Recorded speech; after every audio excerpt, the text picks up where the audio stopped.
Ici Louis Lemieux, votre fier député de Saint-Jean.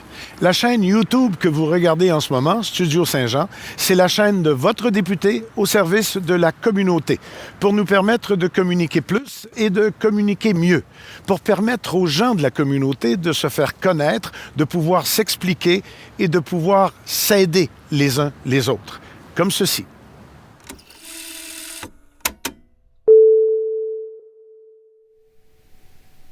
Presque en direct de la chapelle Trinité. D'ailleurs, merci beaucoup à la ville de Saint-Jean-sur-Richelieu de nous offrir cet espace dans lequel on peut vous enregistrer ces entrevues de façon très correcte, avec toute la distanciation physique nécessaire pour être capable de continuer nos entrevues de Studio Saint-Jean. Bien le bonjour. Aujourd'hui, on va parler d'art avec des artistes. Même si le premier artiste à qui on va parler ne voulait pas qu'on mette artiste en dessous de son nom, mais ça, c'est une longue histoire, on en reparlera. Mais avant de vous les présenter, je veux vous montrer la photo, et on va vous en montrer juste une, parce qu'il y en a partout, vous allez les voir, ça va être placardé. La photo de l'œuvre qui est une œuvre pas temporaire, mais qui est une œuvre qui va se dégrader dans le temps. Donc, il y a un nom pour ça, l'œuvre éphémère, là, on va en parler, les matériaux, tout ça. C'est Loi Salvatrice, que vous pouvez aller voir dans le parc Honoré-Mercier. Et si vous vous promenez un peu partout sur les pages Facebook et les autres sites, vous allez trouver cette œuvre assez impressionnante qui fait en sorte que notre hiver a pris des couleurs, en tout cas si on se promène du côté du parc Honoré-Mercier, juste en arrière de l'église de Saint-Athanas. Une fois que je vous ai dit ça, vous avez probablement dit, ben oui, c'est clair, c'est Patrick Monnat qui a fait ça. Oui, Patrick Monnat. Bonjour, Patrick Monnat. Bonjour. Et Diane Tremblay qui a fait ça avec lui. Bonjour, Diane Tremblay. Merci beaucoup d'être des nôtres. Puis je vais avoir besoin beaucoup de vous, Madame Tremblay, parce que vous n'avez pas fait toutes les œuvres de Patrick Monnat avec lui, mais vous le suivez depuis longtemps et vous allez être capable de m'aider à parler de ses autres œuvres, même si Loi Salvatrice, ça, vous l'avez signé. Mais pourquoi vous le connaissez depuis si longtemps que ça, notre Patrick Monnat? En fait, je l'ai connu alors qu'il avait que 13 ans. Parce que c'était mon élève au secondaire, quand il est arrivé au secondaire à l'école Marcellin Champagnat. Et puis, j'étais son professeur d'art plastique. Et depuis ce temps-là, évidemment, on ne s'est pas suivi pendant toutes ces années. On s'est revus il y a à peu près 6 ans. Et là, on a commencé à faire des projets ensemble parce qu'il m'a approché pour un premier projet pour l'anniversaire de la ville de Saint-Jean, pour les sculptures de neige. Ensuite, en tout cas, divers projets. Et puis, c'est ça. On a tout de suite reconnecté facilement, et puis c'est ça. Là, Et vous avez signé Loi Salvatrice avec lui? Avec lui, oui. Patrick est d'une générosité extraordinaire parce que c'est vraiment le maître d'œuvre. Ouais. J'étais un peu la conseillère, le seconde dans son projet, dans ce projet-là. Évidemment, je l'ai vu évoluer à partir de la toute petite idée. D'ailleurs, dans le cerveau à Patrick, ça commence tout le temps par une petite idée, des petites affaires. Puis là, il communique des choses. Et puis là, oups, ça grossit, ça grossit, ça grossit. Ça devient toujours des œuvres monumentales, extraordinaires. On va, vous et moi, pouvoir aller plus loin sur ces autres œuvres, mais on va commencer par parler de Loi Salvatrice. Patrick Monnat, pourquoi vous ne voulez pas qu'on marque artiste en dessous de votre nom? Les dénominations, les appellations. Je ne suis pas intéressé à me placarder sur une idée, sur un thème. Je veux avoir cette ouverture-là comme individu, d'être et d'avoir la possibilité de m'épanouir, autant sur le caractère éphémère, mais d'être artiste. Je veux être libre, autant dans mon appellation. Électron libre, ça marcherait-tu, ça? Allons-y. Mais de toute façon, même quand ce n'est pas des œuvres d'art, ce que vous faites dans la vie, c'est déjà un peu d'art. À la limite, on pourrait même dire que ça en est pour certains de vos clients, parce que ça vous habite, là. Oui. Du début, comme Diane me présentait il y a quelques secondes, du petit détail jusqu'à l'intégralité d'un projet à grande échelle. Ouais. C'est certain que l'opinion artistique, l'ouverture, la démarche derrière un processus de création est excessivement important. Mais tout ça germe, comme Diane, tu as dit, de vraiment un petit élément. Un petit élément qui va faire et qui va évoquer un projet d'ensemble, un élément qui va être créateur. Et voilà. On va parler de votre roi. Et commencer par me dire pourquoi salvatrice. Salvatrice. On vit des moments complexes, pour certains difficiles. Loi, elle arrive à chaque année avec son fardeau. Elle se dépose à notre rivière, puis on dirait qu'elle est pure. Elle est pure ce qu'elle a. Et pour moi, non, c'est qu'est-ce qui était le plus significatif que cet animal qui est Loi. Puis on s'entend bien que pour le temps des fêtes, les animaux sont rarement utilisés, à part l'ours de Coca-Cola. Sont rarement utilisés. Donc, on voulait aborder le temps des fêtes avec une approche animale et avoir une connotation de la région, puisque Loi Blanche est de plus en plus présente comme élément marquant de notre région, de notre ville. Et c'est important de la souligner, exactement. Madame Tremblay, c'était quoi la petite idée qui vous a présentée avant qu'on découvre tout le monde ensemble dans le parc René-Mercier? C'est une petite, moyenne, grosse idée.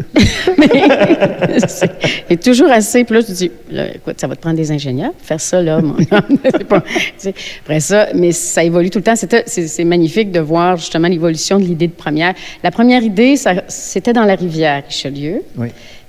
Mais j'ose pas, je peux-tu? OK. Au début, c'était un canard. Oui. Mais un canard qui serait dans l'eau de la rivière Richelieu, et puis avec, mais là, un petit canard, comme dans les... Après ça, là, il m'est revenu le lendemain, il dit, car une oie... non, il pourrait s'envoler. Non, il pourrait... Ah, 2 oies! Puis là, écoute, là, il me fait il prend le mouvement, et puis là, 2 oies, le mâle et la femelle, et puis là, le lendemain, encore et encore. Et puis, excusez, je parle beaucoup avec mes mains. Non, c'est bon. Et puis, c'est ça. Puis là, le cheminement, là, dans le cerveau de Patrick, là, ça fait beaucoup de chemin. Là, à un moment donné, il se retire, il réfléchit, et puis là, il revient avec une autre idée encore plus évolutive, encore plus... puis là, toujours le symbole qui vient s'intégrer à son idée, là, parce que Loi, il y en a beaucoup. Loi, c'est Saint-Jean, ils viennent ici avant de partir pour les États-Unis. Tu sais, c'est comme, en plus, le lien aussi avec l'année qu'on a passée, c'est que ça part avec nos problèmes de COVID, et puis va-t'en ailleurs. Je veux dire, ça envole-toi. Dans le fond, c'est comme n'importe quelle œuvre, dans la mesure où celui qui la regarde peut aller chercher sa signification, son impression, décoder des choses que vous avez peut-être même pas vues. Sur une toile, ça arrive souvent parce que quelqu'un dit « Ah, c'est bien, tu as mis un petit tracteur dans le fond là. » Ah oui, j'ai mis ça, moi. Parce qu'on voit des choses. Mais quand c'est aussi gros, quand c'est aussi majestueux, là, ça prend le symbole fort que vous avez trouvé, mais ça prend... Et là, je vais faire une parenthèse. Ça prend toute une équipe qui n'est pas nécessairement artistique. Vous avez parlé d'ingénieur, Mme Tremblay.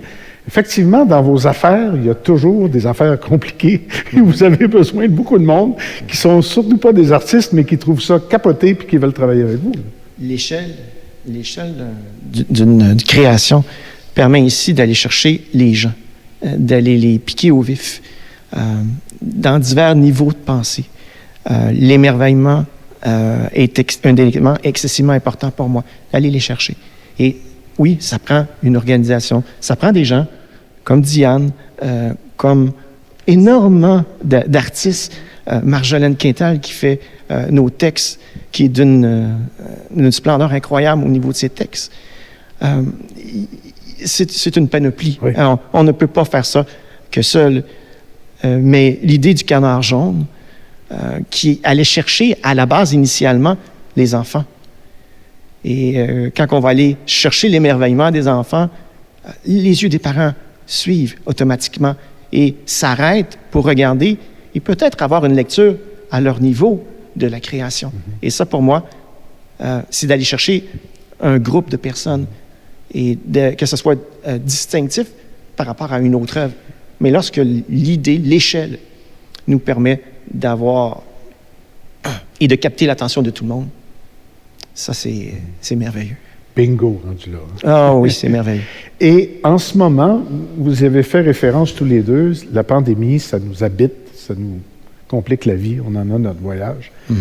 Il y a quelque chose dans la symbolique de Loi et dans sa majestuosité qui vient nous rejoindre, comme d'autres œuvres que vous avez faites. Je pense au panier d'épicerie qu'il y avait juste au coin de l'église Saint-Athanase au tout début de la première vague. Exactement.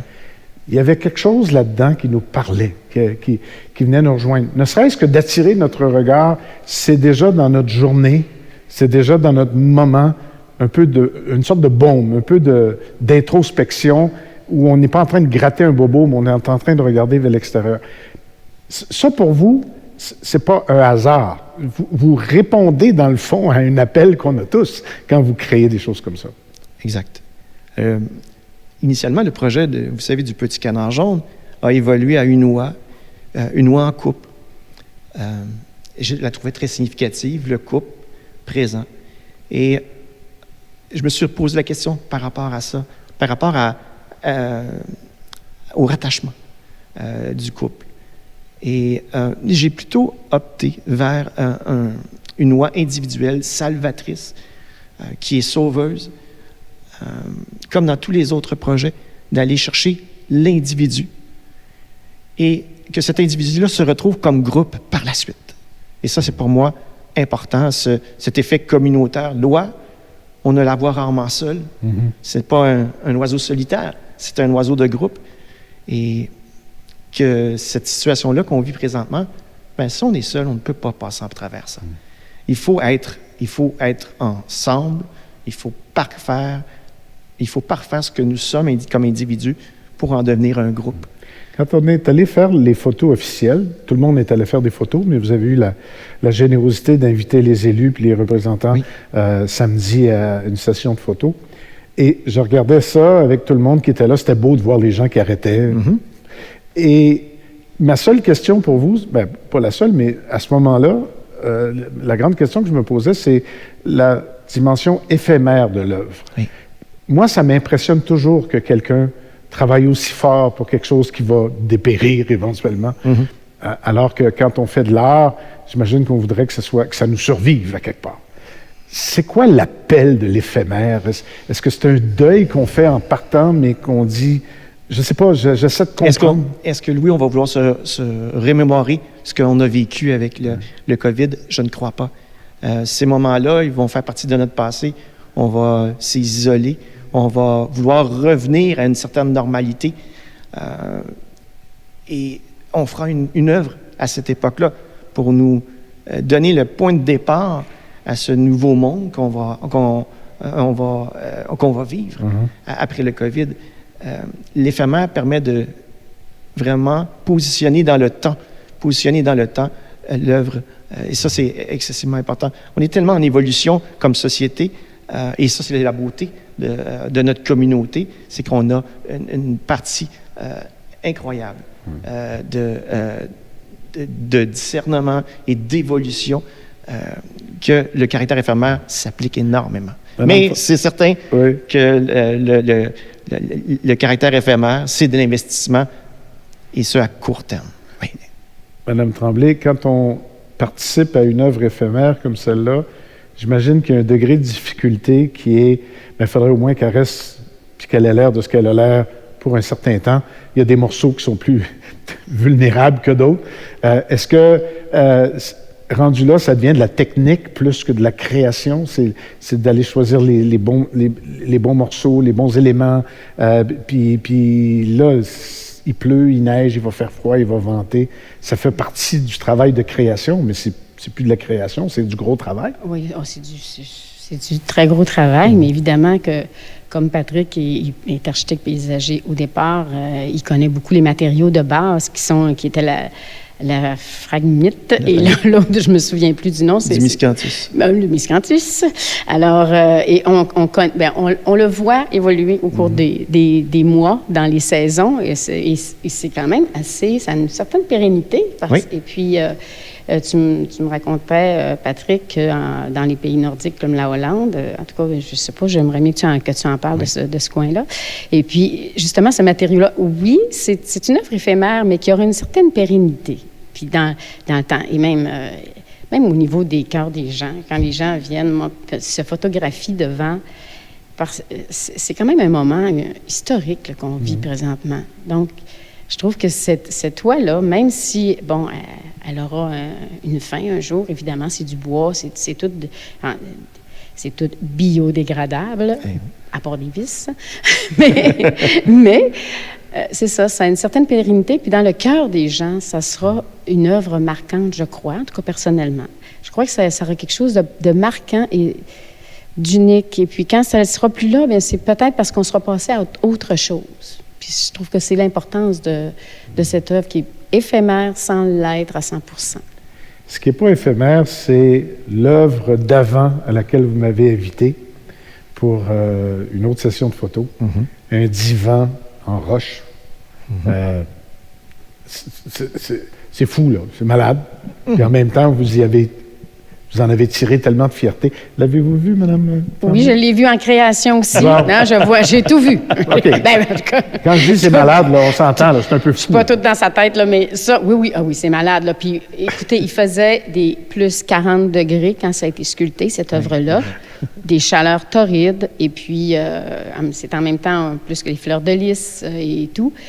Et il faisait très chaud, j'étais présente et oui, c'est fou. Et choisir la pierre, mais je ne veux pas prendre la place qui ne m'appartient pas, mais honnêtement, c'est fabuleux de le voir travailler. Tu le regardes, là, il choisit, là, il s'en va à la carrière, puis là, non, cette roche, non, cette pierre-là, puis là, la couleur, puis il verse de l'eau, tu regardes si c'est beau, puis tu sais, il est habité par tous les éléments qui vont composer l'œuvre. Et puis après ça, était-il même dans votre cours à Polyvalent? Il était tellement tranquille.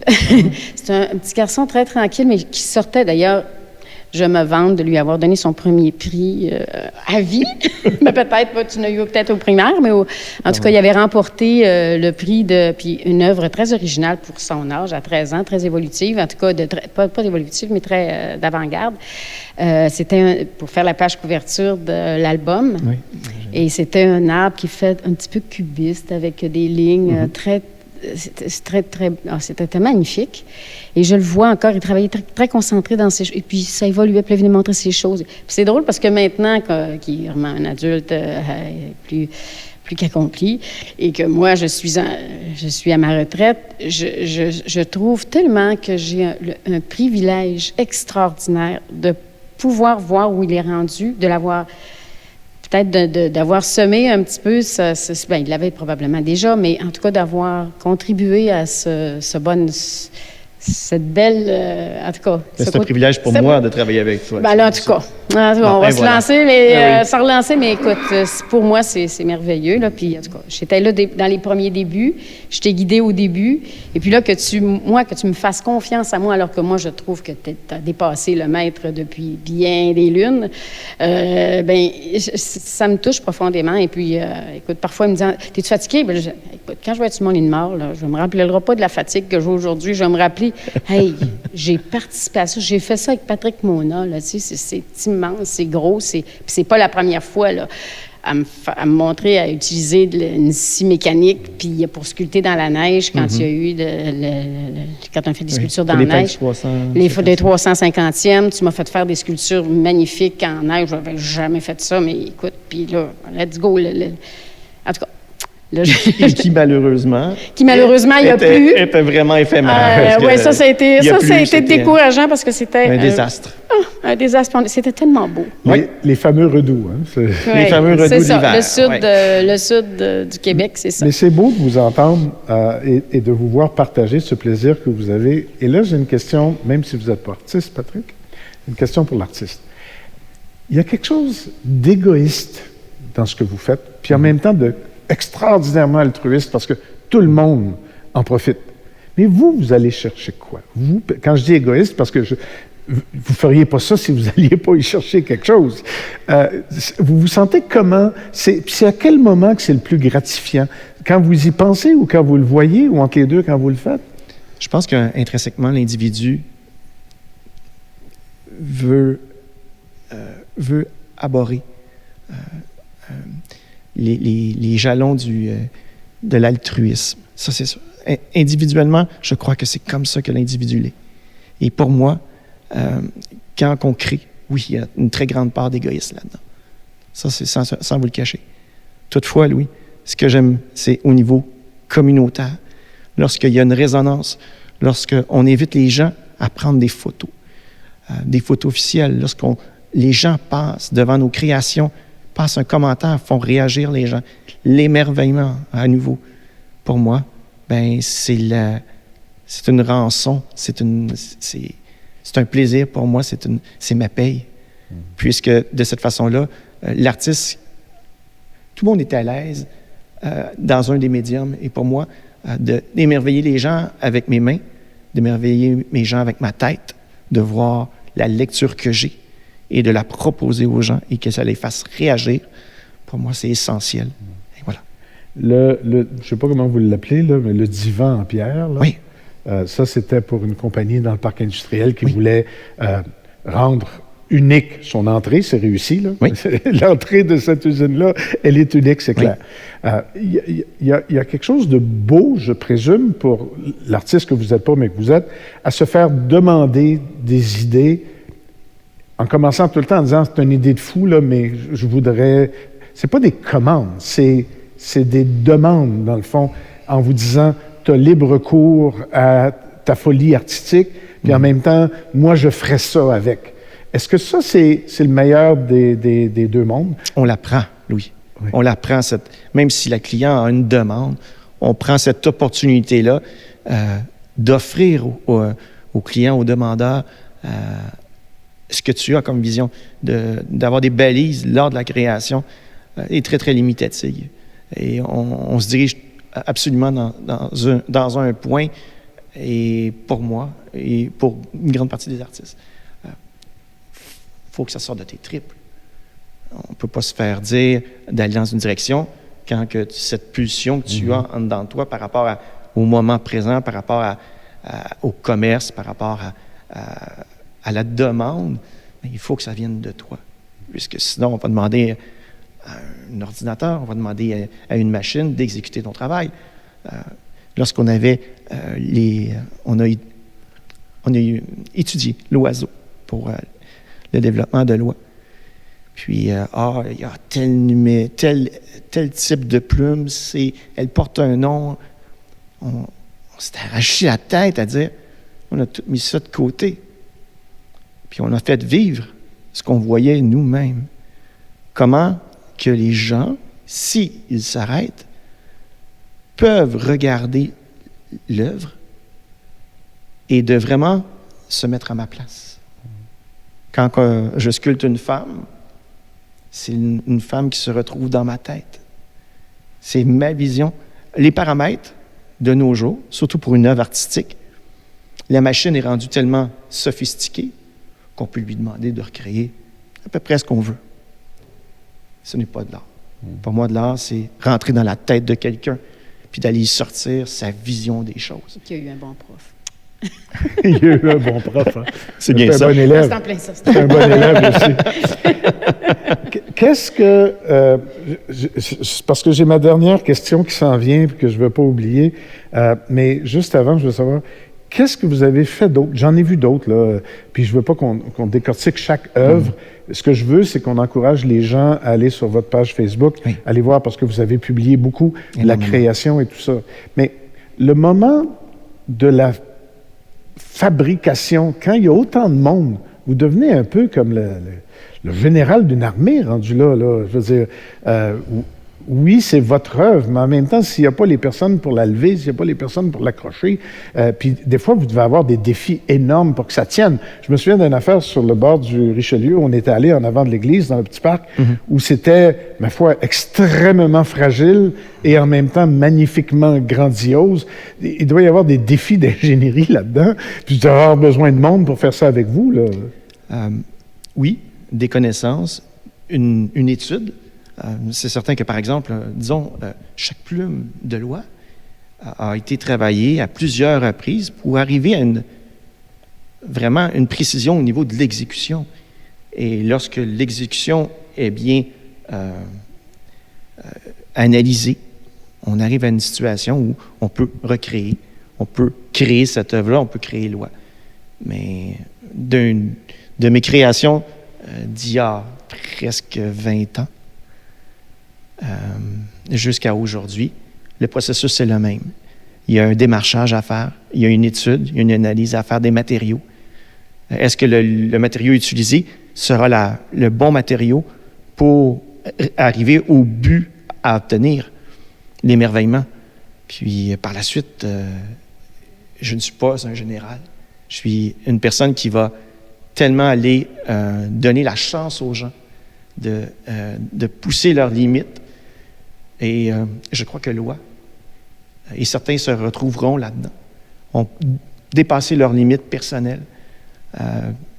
Des gens ayant le cœur sur la main ont poussé vraiment à une réalisation et un dépassement de soi-même. Comme moi, j'en ai un dépassement lorsque je réalise une œuvre.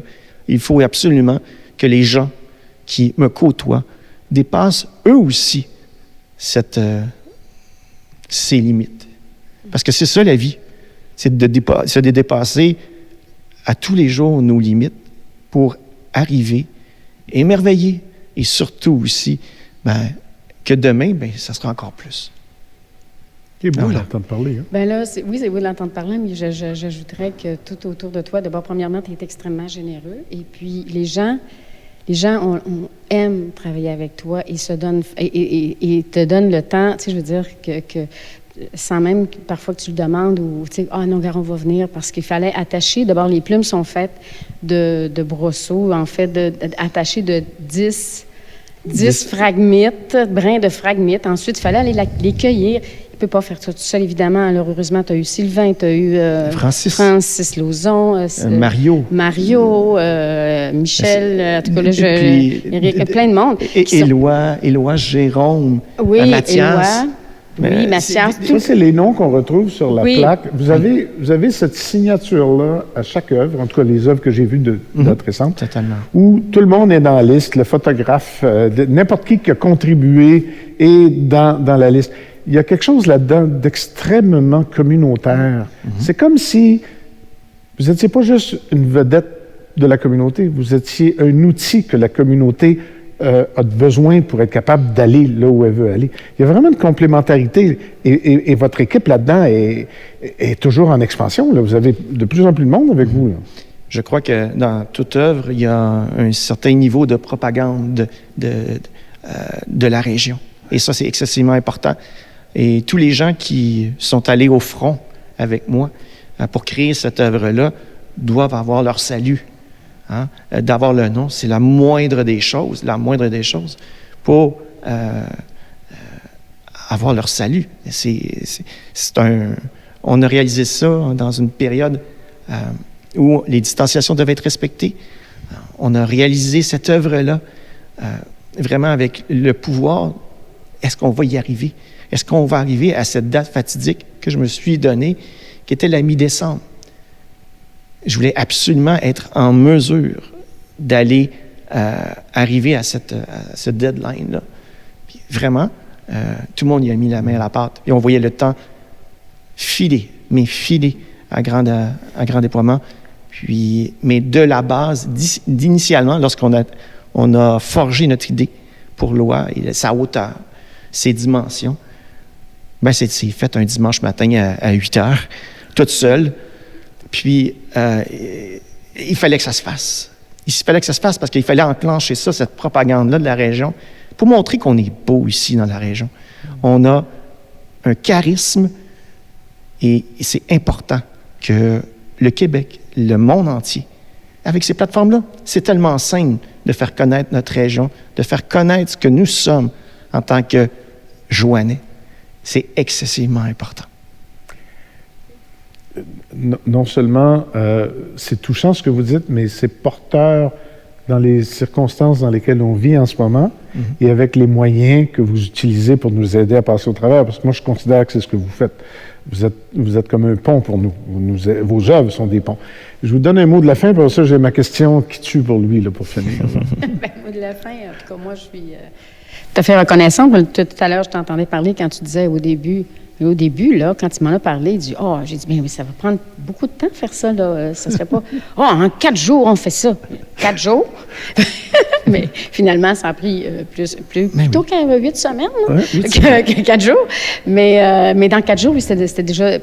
Puis quand tu parlais des processus, des matériaux et tout ça, tu as commencé avec le boulot. Est-ce qu'on prend du boulot pour recouvrir beaucoup de tests, beaucoup d'essais? C'est la première fois que ça se fait quand même quelque chose comme ça, là, en tout cas, à ma connaissance. Et puis, c'est ça qui est intéressant, puis te voir aussi. Et les gens sont... Mais tu es tellement généreux, vraiment, Patrick, là, il est toujours un merci. Il passe à côté de toi. Merci tellement. Puis, écoute, on a une chance extraordinaire de vivre ça avec toi. Ce serait mon mot de la fin. Est-ce que vous êtes du genre, Patrick Mona, à ne pas être capable de vivre sans un projet qui germe? C'est-à-dire que là, en avez-vous déjà un autre dans la tête qui vous trotte? Mm-hmm. Il y a tellement de... il y a comme une boîte à outils. Ouais. Puis cette boîte à outils-là, on dit que c'est une boîte à idées, mais je pense que c'est plus une boîte à outils pour la communauté, pour la région, pour moi aussi, pour m'exprimer en tant qu'individu, puisque ce qu'on parlait tantôt au niveau de l'égoïsme, c'est excessivement important qu'on retrouve cette force-là comme individu. Et je ne manquerai pas. Je ne manquerai pas en faire d'autres œuvres. Il y a tellement de choses à dire, tellement de choses à faire. Puis on a un bassin incroyable, on a une rivière, on a une région complète. Il ne faut pas se cacher. Il faut s'exprimer.